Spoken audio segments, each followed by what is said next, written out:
नमन भाव कलश मंच। मैं नलिनी श्रीवास्तव नील आज आप सबके समक्ष एक गद्य की विधा में रचना लेकर आई हूं, स्वलिखित, जिसका शीर्षक है बदलते दौर की सहधर्मिता। आज का विषय बहुत ही गंभीर परंतु रोचक है। एक लंबे अरसे से स्त्रियों की स्थिति चर्चा का विषय रही है। घर की चारदीवारी में पति को ही सर्वस्व मान, यहाँ तक कि परमेश्वर को स्थान दे, उनकी सभी आज्ञाओं का पालन खामोश रहकर करना उनकी नियति बन गई थी। देखा जाए तो पुराने दौर में समाज की संरचना में स्त्री के लिए कुछ ऐसा ही चक्रव्यूह रचा गया था जिससे वो पुरुष के अधीन रहे। शिक्षा भी उनके लिए उपलब्ध नहीं थी। हाँ, छोटी कक्षाओं के लिए वे विद्यालय जा सकती थीं, परंतु थोड़ा सयानी होते ही उन पर रोक लगा दी जाती थी। घर में जो पढ़ लिख लें उतनी ही शिक्षा हो पाती थी, बस चिट्ठी पत्री लिखने पढ़ने लायक। ऐसी स्थिति में विवाहोपरांत बचपन से ही प्राप्त किए संस्कार उसके व्यक्तित्व को सहनशील, दब्बू और आज्ञाकारिणी बना चुके होते थे,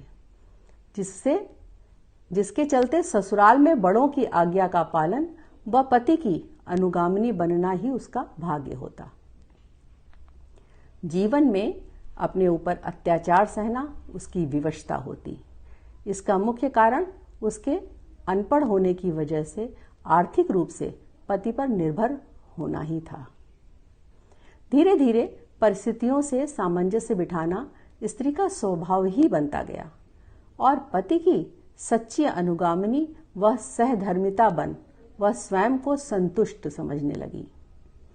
हाँ, कुछ स्त्रियां जिनके घरों में उनके महत्व को समझा जाता था, वे जरूर अपनी पहचान बना ले जाती थीं, परंतु ऐसी संख्या बस उंगलियों पर ही गिनी जा सकती थी। बदलते दौर में स्त्रियों की सहधर्मिता निभाने की स्थिति में तीव्रता से बदलाव आया है। अनेक कानून उनके पक्ष में बने, सरकारें भी उनकी शिक्षा के प्रति जागरूक हुई। प्रौढ़ शिक्षा से समाज में एक जागरूकता आई। अनेकों नए आयाम खुले आगे बढ़ने के लिए।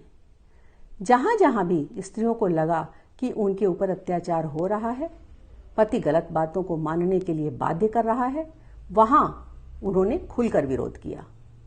आर्थिक रूप से आत्मनिर्भर होती हुई स्त्रियां अब दबी कुचली नहीं रह गईं। पति की अनुगामिनी नहीं वरन सहगामिनी बन कंधे से कंधा मिला अब साथ चल रही हैं।